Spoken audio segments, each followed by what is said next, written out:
February 15th, 2006. This is Diehard Gamer Radio, Episode 2. You are listening to Diehard Gamer Radio, the source for off-mainstream video game news and topics. Now your hosts, Murdock, Brian, and John.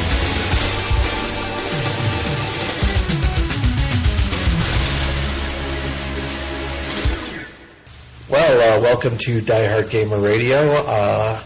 With me, as always, my good friend Brian, my good friend John, and I am Murdock. I thought I was your good friend. Well, you're both my good friend. Oh, joy. That's Yay for us. Okay, so anyway, thank you for the two of you who listened to our last podcast. Well, I had to listen to it to make sure it was okay. I didn't listen to it, so it must have been you two. Okay. Narrows it down. Okay. Well, we're going to start with, before we go into our game topics, we're going to go into some of the corrections and some of the stuff that we kind of looked over, didn't do our research, should have done our research type of stuff. Yeah. So the first thing is we want to make an apology for the line noise and the microphone noise. That was something that was kind of beyond our control. We didn't have the best audio equipment. We have some better audio equipment, so hopefully you'll hear a difference. We'll keep getting better, we promise. Okay. The next thing is we promise, or at least specifically myself. Speaking of promises? Yeah. We'll actually do research ahead of time so that we know what the hell we're talking about. Yeah, Chris will be doing all the research for all of us. Yeah. Everything will be his fault. Yes. Bingo. Always. Okay. The next thing is I had mentioned about Working Designs, and they had made a really bad role-playing game. But the bad role-playing game is not called Last Resort. It's actually called Last Alert, and that was my fault. Last Resort is actually a very, very good Neo Geo shooter. Neo Geo shooter. Well, shoot 'em up specifically. Yeah. But Last Alert is poo. That's pretty much the best thing I could say for it. That's absolute poo. Yeah. Why? At least they run.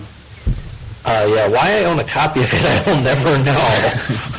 But if there wasn't bad games out there, we'd never know what the good ones were.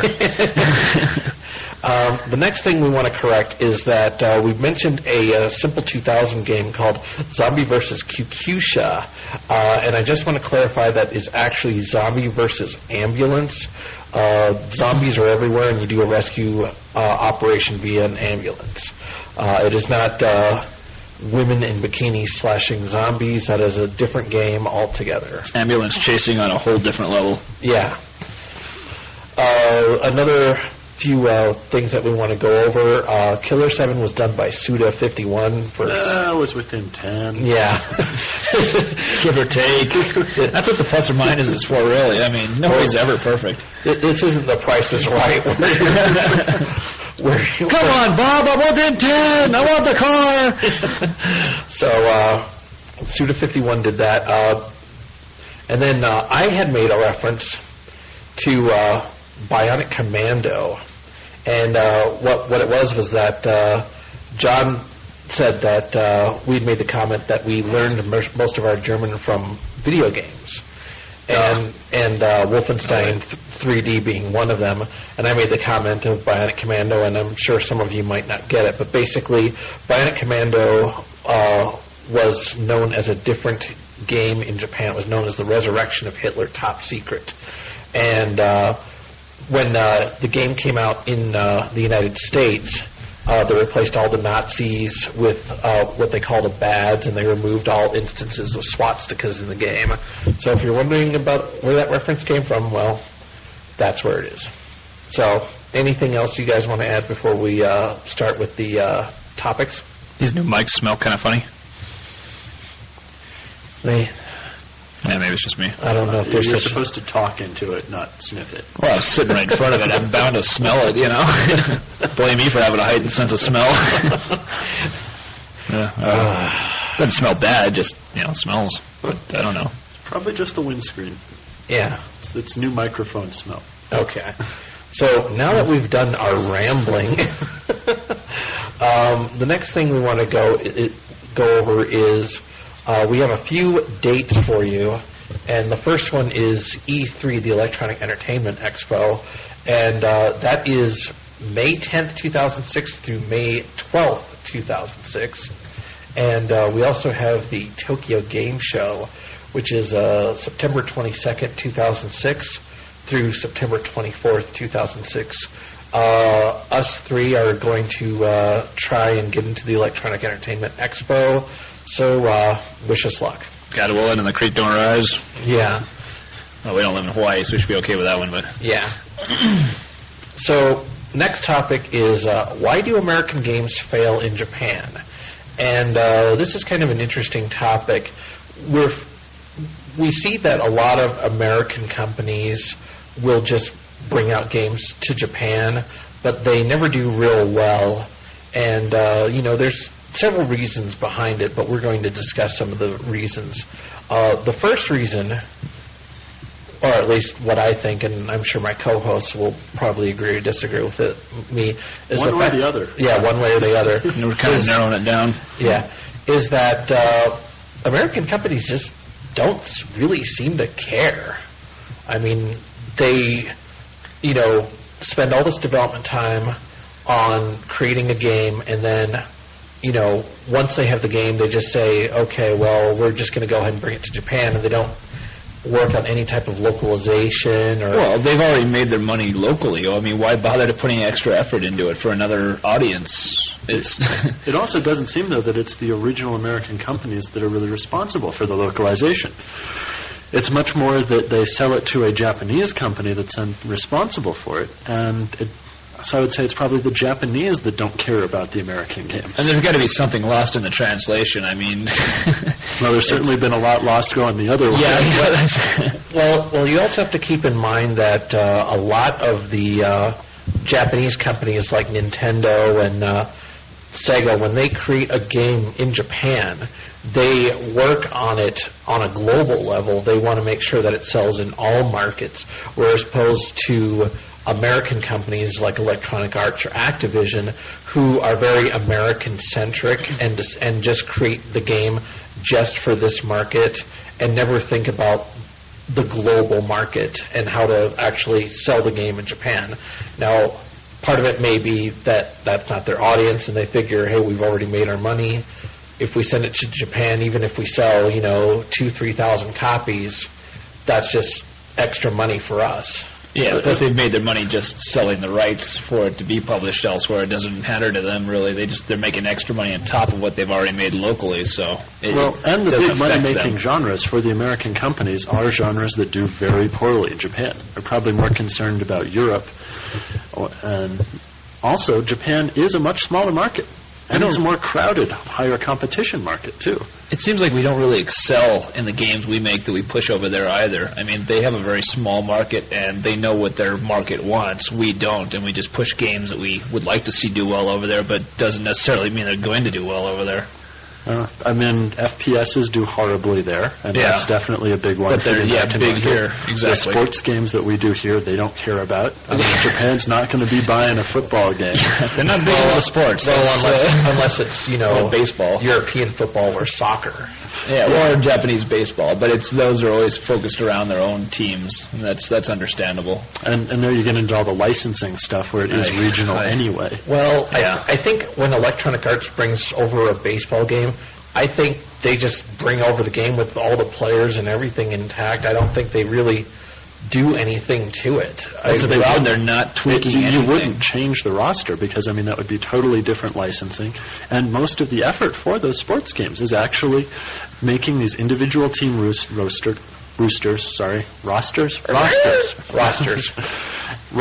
and doing the individual models for each of the players so that if you tried to change that, you'd be making a whole new game. Yeah. But you may be avoiding the contract you made with whoever you were licensing it for because you were supposed to be technically accurate a different to them. license. You'd have to be licensing it for the Japanese baseball people. Yeah.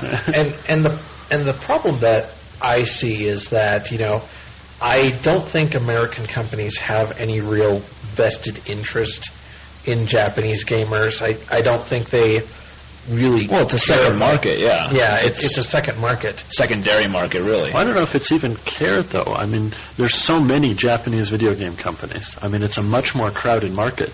Yeah. That trying to come from outside the culture and trying to make something work, and then trying to compete with a market that's already flooded with titles that are in the same genre you want to do. Well, It's not going to happen. I mean, we've discussed, like, companies that just bring out games, but what if a company is actually trying to make a profit in Japan, not necessarily, because we kind of touched like Microsoft?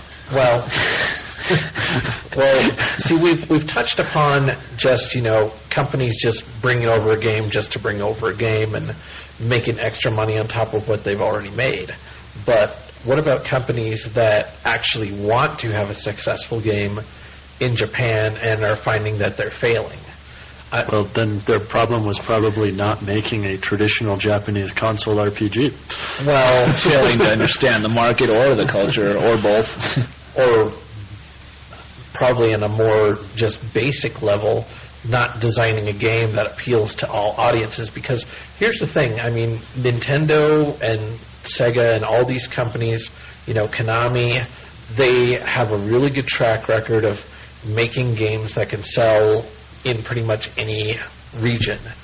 But, other companies like European companies or American companies, every time they bring them over to Japan, something gets lost, and it's like, if they can do it for us, why can't we do it for them? I mean, I understand. Well, you say yourself in the beginning, the Japanese thing globally, and very few American companies do that. It's not the market they're going for initially, so why bother to do it initially? I think there's also a very strong ingrained expectation in Japan that things that don't come from Japan are crap. And I'm sure there's kind of a racial bias. It's not homegrown, so we really shouldn't like it. That's always been ingrained in the society as a whole, and they've always looked at outsiders that way. Anyways, it's just slowly changed over the last 10 or 20 years, really. Yeah. But still, with little niche things like games and whatnot, I think it's always going to be the norm for them. Okay. But they're adjusting. I mean, give them more time. Then another 10 years, this may not be as big of a deal. Yeah. Okay. Well, so we've pretty much discussed that, part of the reason why American games fail in Japan, they just don't take the effort in localizing them, designing a game that appeals to a worldwide audiences. Are there any other factors that you think might be the reason why American games fail in Japan? I think my main point that I'm saying for it is that it's inertia. Since the Japanese don't expect American games to be good, then they've never sold well there, so the American companies don't have an incentive to design for them, and the Japanese companies that are localizing don't have an incentive to put much money into it because everybody expects it to do badly. It's kind of a chain effect, yeah. Okay. All right. Well, now that we're done with that topic, we're going to go into, will there be another video game crash? Now, for those of you who may have been born after 1983, what happened was that around the time of the Atari 2600 and the ColecoVision and not really the Intellivision, but a lot of the old systems, what was going on was that there was a glut of systems and a glut of games, and there was no quality control for the game. So pretty much any company could come over and release whatever they wanted. I mean, and they did. Yeah. I mean, there were, Pepsi and Kool-Aid, businesses that had no right to make games were making games. I mean, we had games from General Mills, for crying out loud. Oh, yeah. I mean, oh, no. Was it Quaker Oats, I think was another one.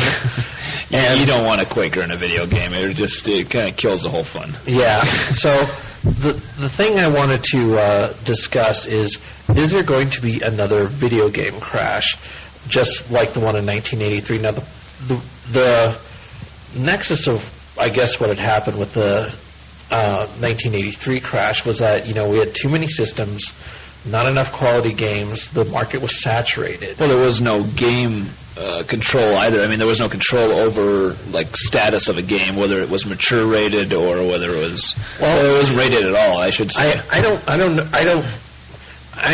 know if the lack of a rating system was a direct cause. No, I don't of the mean video game crash. the rating system as a whole, but I mean now all the companies that you make a game for, all the console companies have to approve of these games, and there has to be some sort of quality control through the console itself. You don't just get to make a game and say, here, it's for your system. Well, that was one of the things that when Nintendo came into the market with the Nintendo Entertainment System, they had what was the Nintendo Seal of Approval, which basically said, okay, well, you can release games for our system, but it has to go through this approval process.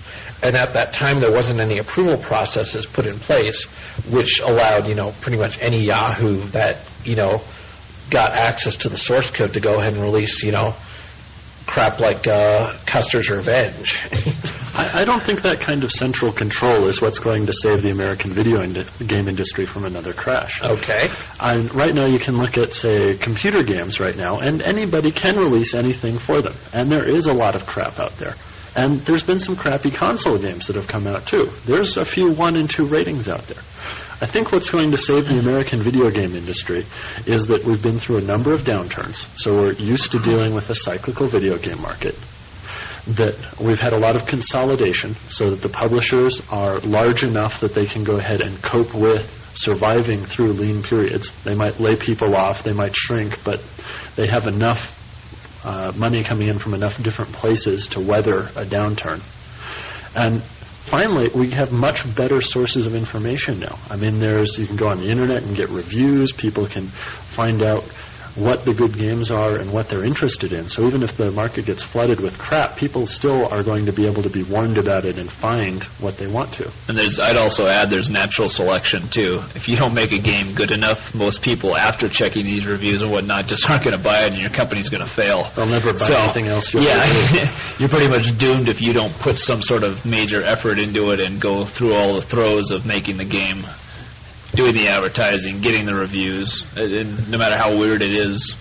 So, well, they'll fail on their own. They can always pay for reviews. Well, if you couldn't pay to make a decent company, I don't think you're going to be able to pay for reviews. That's a completely different topic, which we'll go over at another time. But with the video game crash, and the thing that I want to discuss is, we have probably one of the weirdest system launches I've ever seen.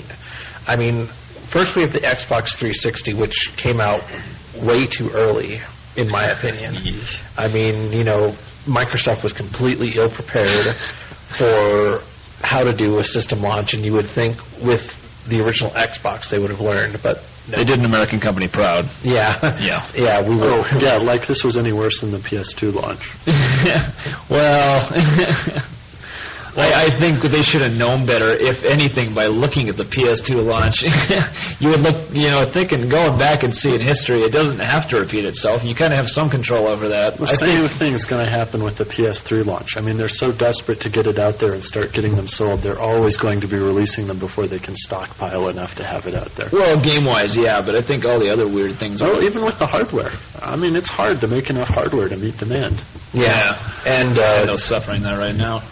And the thing, we have the Xbox 360, and then we also have, PlayStation 3, and, no one knows what the hell's going on with that system. Ken Kutaragi, who is the president of Sony Computer Entertainment of Japan, he, changes his mind, every fucking day. Yeah, it's like we're take a magic box about weekly to find out what's changed. Yeah, it's like we'll have Blu-ray. No, we won't. We'll have this, processor. No, we won't. We're going to use this DualShock. No, we can't because we got sued and blah. It's $24 million and again, this is nothing like when Sony torpedoed the Saturn with PR or torpedoed the Dreamcast with PR. Yeah, it's not like they have a history of announcing whatever the hell is convenient at the moment to keep people from buying other people's hardware. Yeah. and Nintendo seems to be the only real company that seems to know what they want to do, because Sony seems very indecisive, and Nintendo's like, we have a goal, and this is our goal, and we'll come out when it's ready. Look at Nintendo; they're always the last one to put a system out, but it's because they pretty much sat up on the fence and let the other two guys beat it out. And whoever, they kind of learned from the experience, and they said, nah, we don't need to be first on the block. We'll do it later, and we'll do it better, and we'll guarantee that our games aren't screwed up. And we may have less games, but we'll have really good games, Well, and also with Nintendo, though, it's that they've chosen to disassociate themselves from the rest of the video game industry. They're trying to do things different. So that means they're not reacting, and they're not really concerned with what other people are doing, because they're trying to pull this whole, we're going for the people who aren't playing games right now.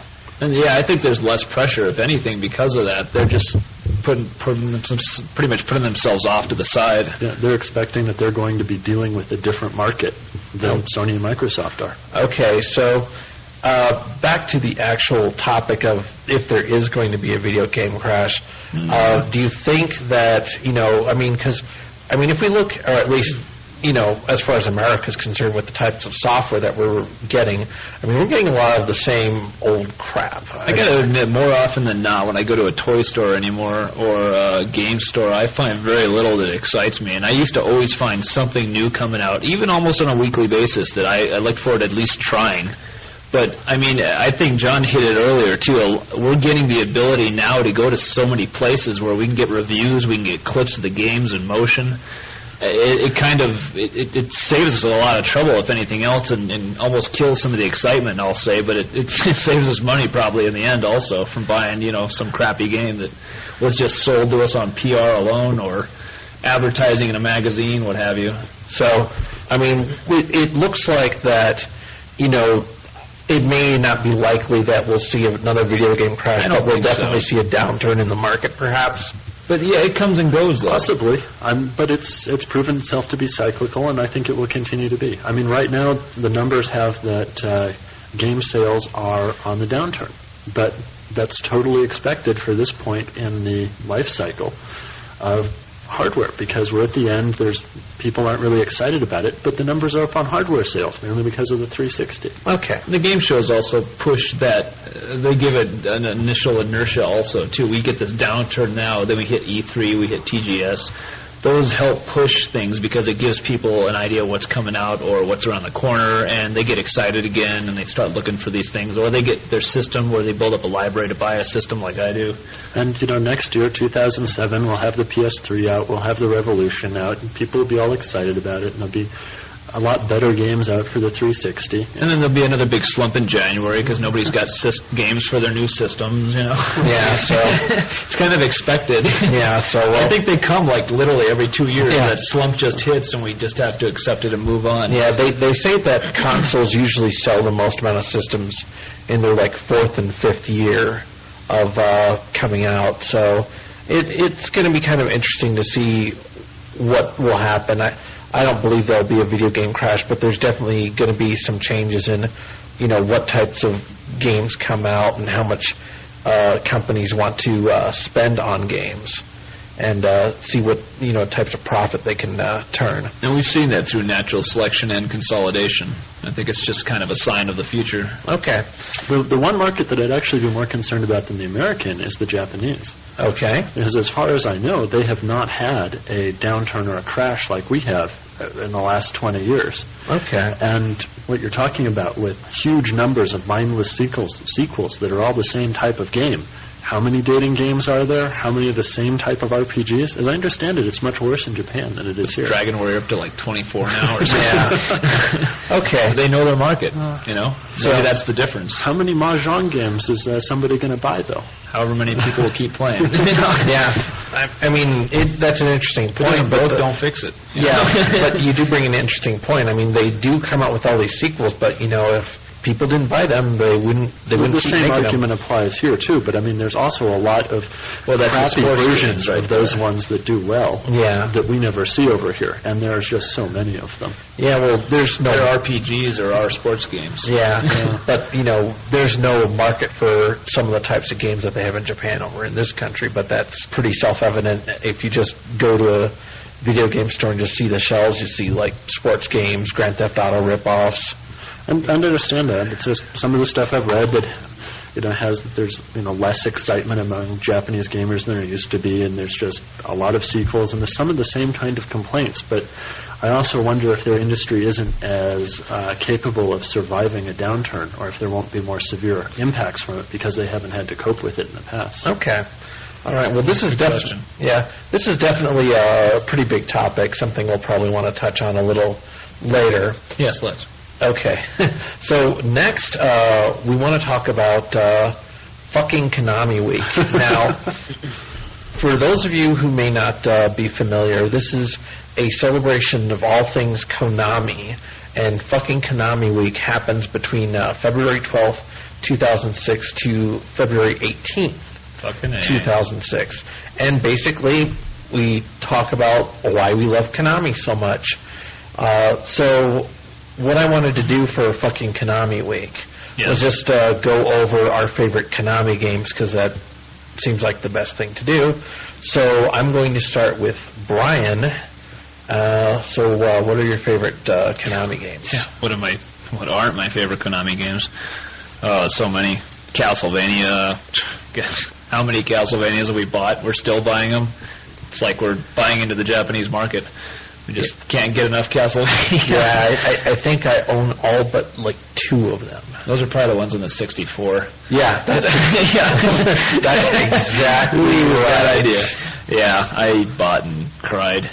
And true Gradius, classic shoot 'em up.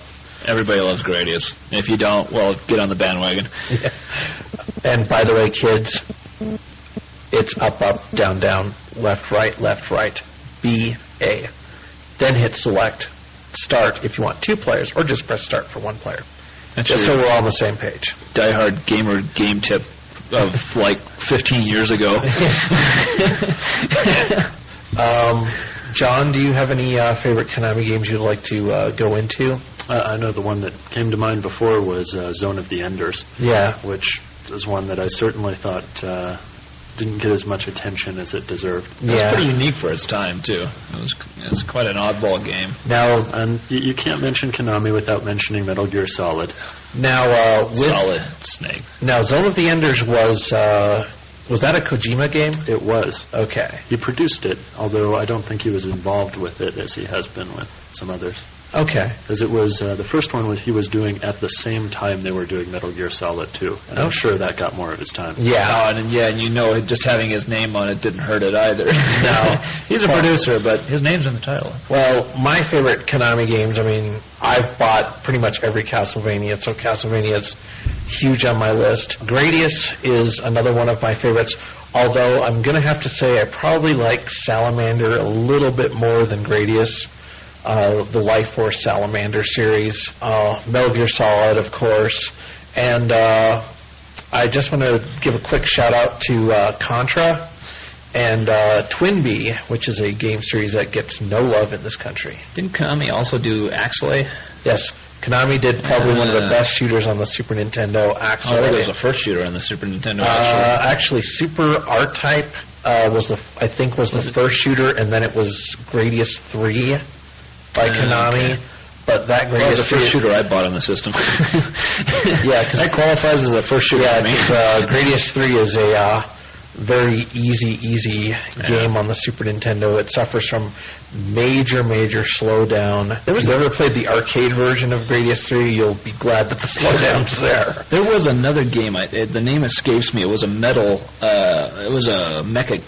side-scrolling mech game. You're thinking about Cybernator. Cybernator. Oh God, I spent so many hours on that game. I think I beat it like 5 times. There's actually, you gotta love a side-scrolling mech game. There's actually and I'll have to find the website for you, Brian. There's actually a couple of screenshots of what they edited out of the American version, and apparently, I guess when you get to the final boss, you actually see him blow his brains out with a gun. He actually commits suicide in front of you, which for some reason they cut out of the American version. Can't imagine why. Cybernator. That would have made it definitely a better selling point right there. I'm sure kids would have gobbled that up. Yeah. And I also want to do a quick shout out for a game that doesn't get talked about a lot because it's just so hard to come by, and I'm actually still trying to find a copy of it. So for any of those of you listening out there, If you have a copy of Snatcher, Hook 'em up. yeah, Hook 'em up. Snatcher for the Sega CD. Police Dots I have not tried, but I would just like to make a quick mention that out of all the Konami games that we mentioned, none of us mentioned Dance Dance Revolution, and there's probably a reason for that. So, moving on. That might be there's more because than we one. Can't dance. Well, yes, we are very white and very uncoordinated. I'll give so- mad props to Guitar Hero, though. It has nothing to do with Konami, but I can't dance, but I can play. Yeah, although I would like to try Beat Mania at some point, which is not a game about furious masturbation, but we'll watch you try it. something We'll sit in else. the background and And laugh. just released. Yes. Yeah.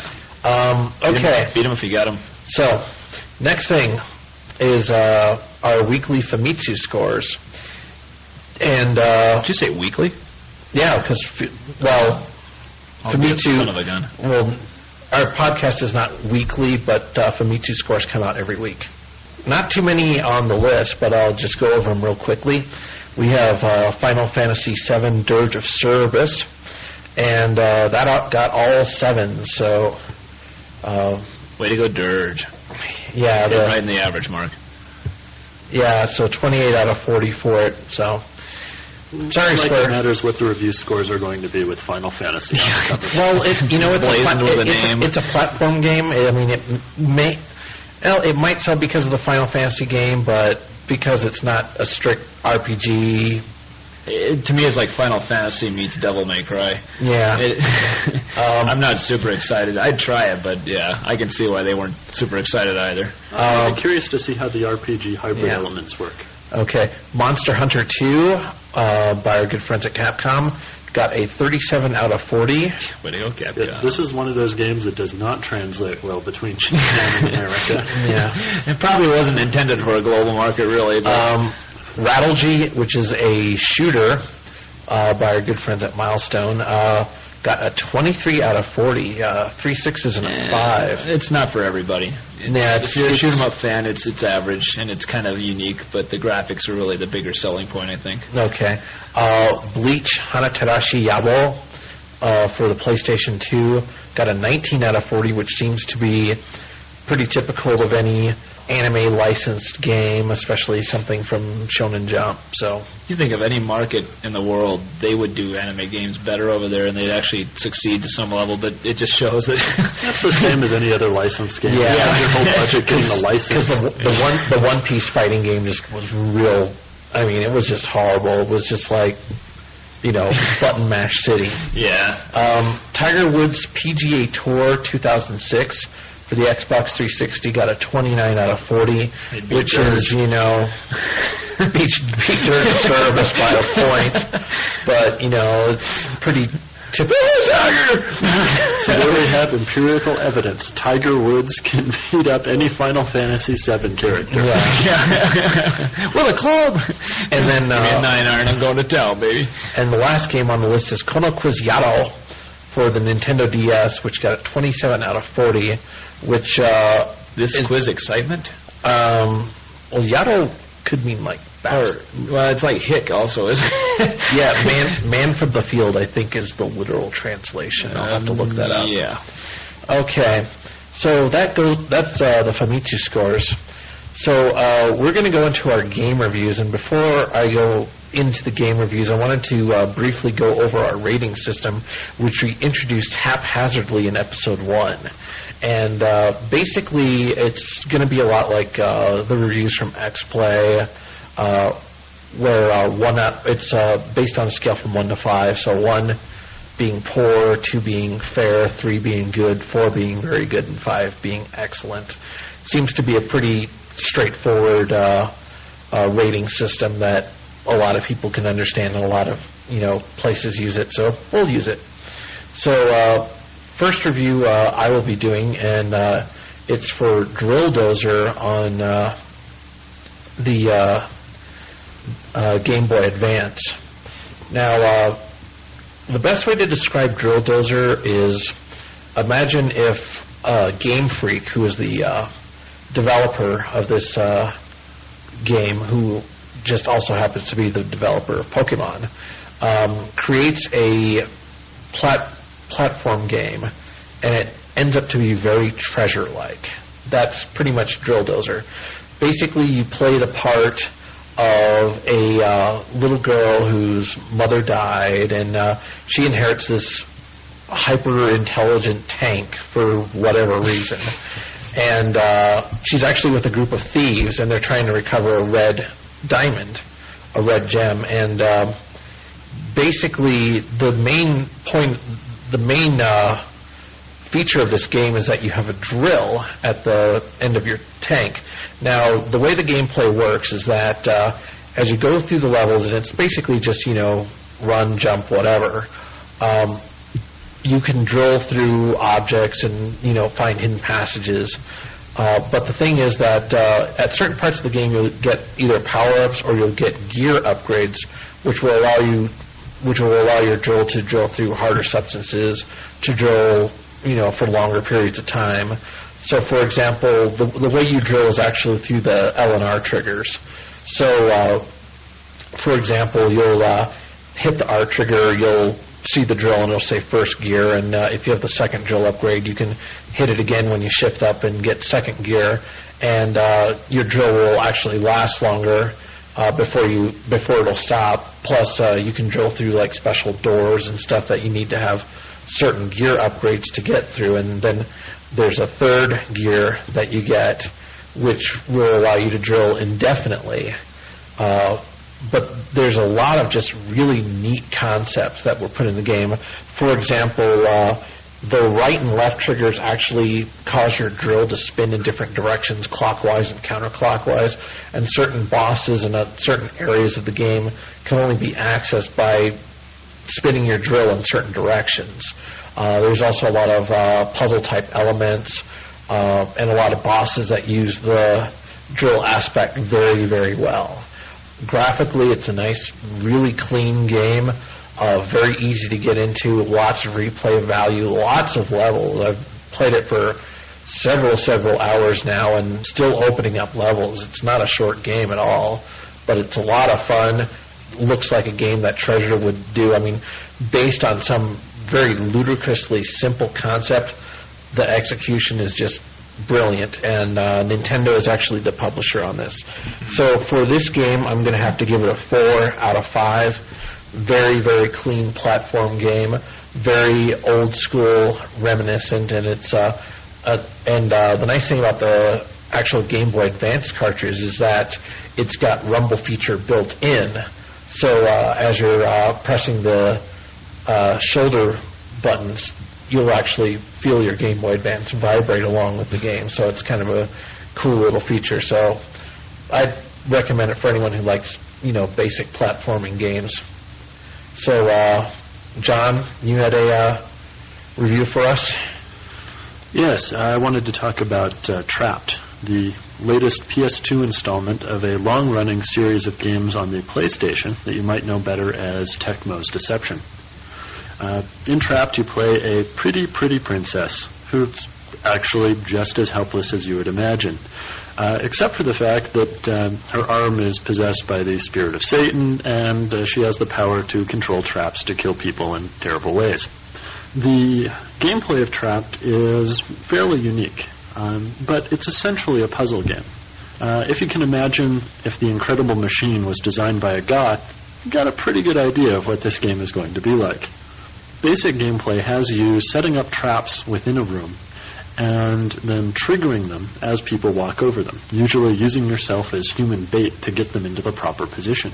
The challenging part of this comes into stringing these together into longer and longer combos, which both cause more damage and are quite entertaining to watch people get flung about in painful ways. There's also some RPG elements to it that extend the formula and keep you coming back to it.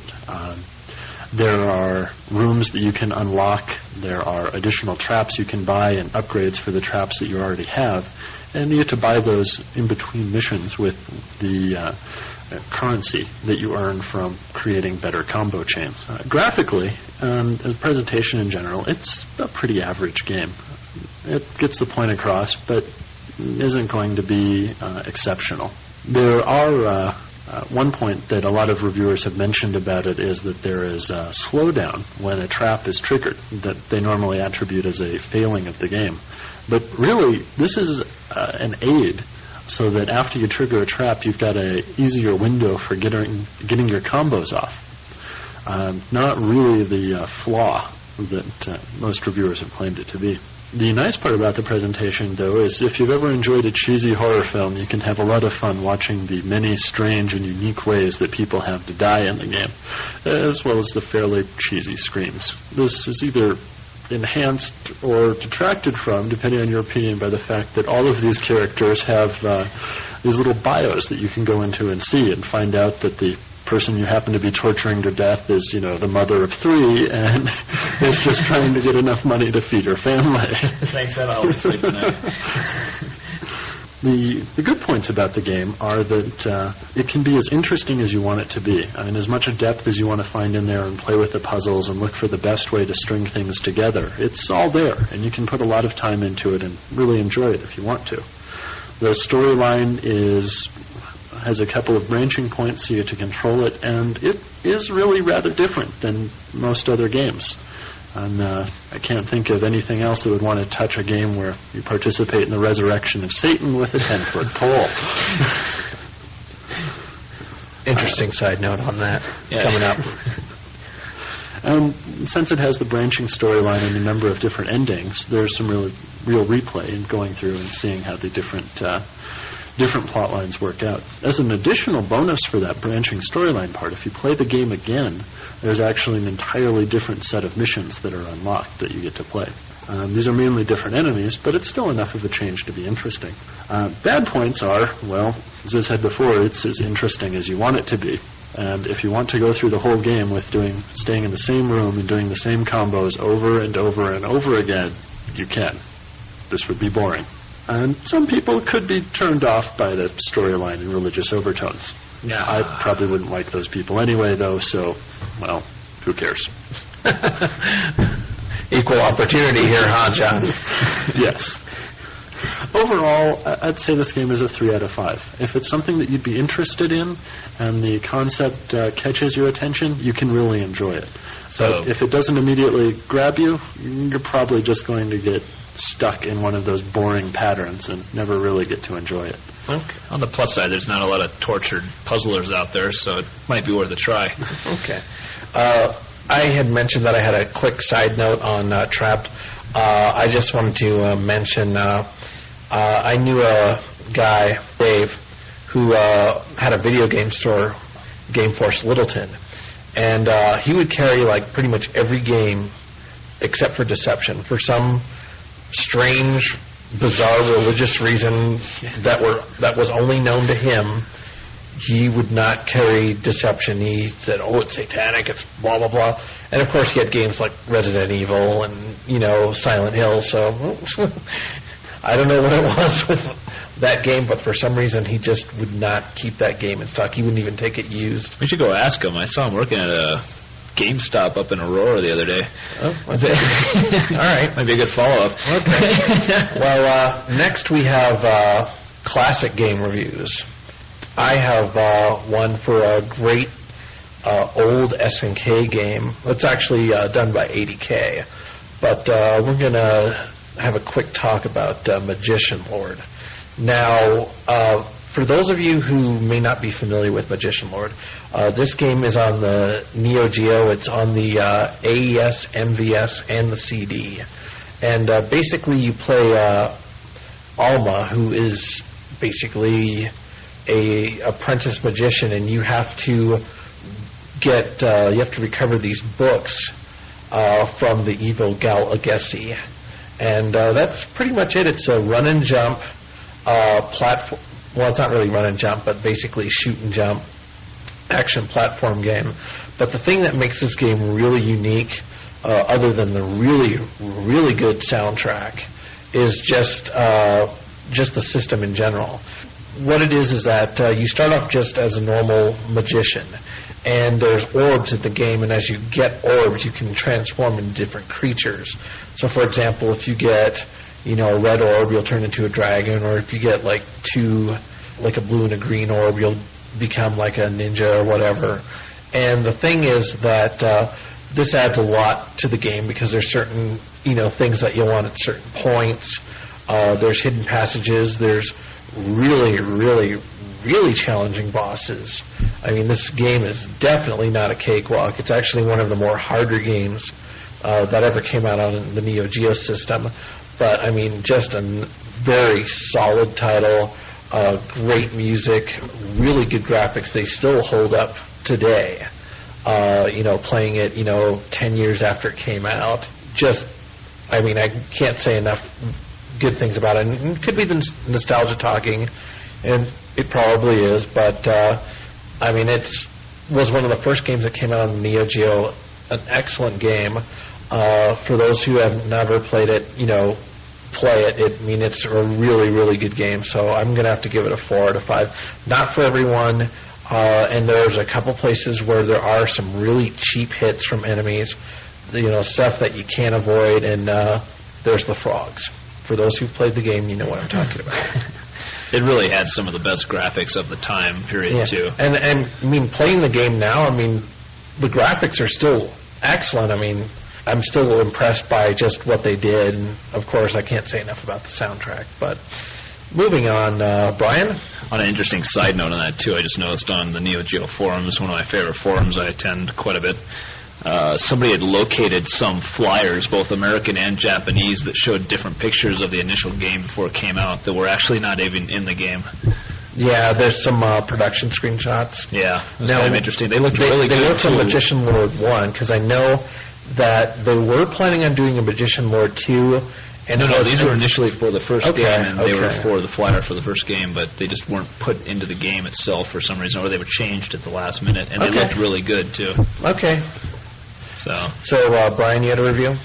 Oh, do I have a review? Yeah, Forgotten Worlds, probably one of the neatest games I played as a kid. I remember playing many, many times with a friend of mine after high school. We were like 9th, 10th grade. Hey, Brian, I will not be beaten by a paramecium. Yeah, well, goes without saying, really. But I can remember many, many times, multiple times a week for that matter, we'd trudge home on the school bus together and play this game on our it was probably one of like 3 games we had at the time, but it was just such a great game. It basically breaks down to a flying version of, Contra with jetpacks, we'll say, pretty much. And you go through the game destroying everything in sight, in search of the ultimate form of money, which is called Zenny. That's both singular and plural. Yes, it's all in one. Yeah, we had the Zenny discussion last show. Yeah. But it's just a great game. It pretty much is just a basic run and gun shooter with jetpacks, and you blow everything up. But it's kind of playing with another person is really the base point of the game. It's the camaraderie, and it had this one oddball quirk about it, where if one of you, every time you beat a level, you beat the boss, at the very end of the level you got to go into a shop, and you could use some of the Zenny, or all of it, whatever you had at the time, to buy upgrades for shields, weapons, you name it. Well, shops were everywhere. You would just... Yeah, you could randomly go into them. Yeah. They're at the end of the levels, too. Sometimes you have to find them. Yeah, sometimes you had to find them. But the point was, if one of you, and we'd always, throw off to which kind of flip for it, who was going to be the one, but one of you wouldn't spend a dime. You would save all your Zenny and pray to God that by the end of the end of the game, you had gotten up to 300,000 Zenny so that you could buy the iron dress. Yes, that's right. You spent 300,000 Zenny to buy a metal dress. But it was no ordinary dress. Oh, no, it made you almost invincible. It was, you were the baddest mofo out there with a dress that could be, and you flew. Now, some of us saved up for the homing laser instead of the dress, however. Well, that's why I said it was a quirk. Before I go on, Forgotten Worlds was on the Genesis, and it was also, I think it was on the Turbo Duo. I'll need to double check that. Yeah, I don't remember about the Duo. Yeah. And it's also on the Capcom Arcade Classics. I do want to mention one thing that a lot of people may not realize is that when Forgotten Worlds was in the arcade, it actually had two different buttons, because what it was that you had one button to actually move your character up, down, left, right, but your character also had a secondary button, or at least in the home versions, that allowed you to move your arms so you could shoot in different directions, so you can move and shoot in different directions. Now, in the arcade version, I believe, and someone can correct me if I'm wrong, is that I believe it had like a knob, like you saw in like the Tron upright, but it was like a little knob that you would turn. It's like a volume control that allowed you to move your arm to shoot. It kind of had that Atari Warriors thing. Well, more like Midnight Resistance, that had the two different controls. Yeah. So that's just something to mention for those who... And I bet it was hard as hell in the arcade. I never played it, but I can imagine having to use a double button combination. Well, actually, it was easier because, remember, in the Genesis version, you had to actually... Your B button was shooting, and A moved your shooting to the left, moved it counterclockwise, and then C moved it clockwise. It's probably one of those things, though. Probably sure, whichever system you, whether it was arcade or home console, whichever one you learned it on was probably the easiest. You know? Yeah. It's kind of the old, Joel versus Mike MST3K conversation there. Okay. But it was a great game. I still enjoy going back and playing that, and just did it recently, and the love is still there. It's a great game. I give it a 4 out of 5 for sure. So we'll definitely have to play that again, Bri. Yeah. What are you doing next week? Yeah, after school? Yeah. I'll get it like on a... We'll bring it in portable, emulate it. You know what we should do, Brian? The first podcast you did Black Tiger, and this podcast you did Forgotten Worlds. What are you trying to say, man? Well, I'm saying we should do like the Zenny trilogy, and for like the next show, we should do Sidearms. Hey, you got it, man. I'll whip that bad boy out in a heartbeat. Lord knows I paid enough for it. Yeah. All right. Well, is there anything else that we need to discuss before we end this show? No, let's just end it now. Okay. All right. Well, you have been listening with less brain splattered across the wall. Yeah. Okay. Well, you have been listening to Diehard Gamer Radio. You can reach us at diehardgamerradio@gmail.com. Diehard Gamer Radio is one word.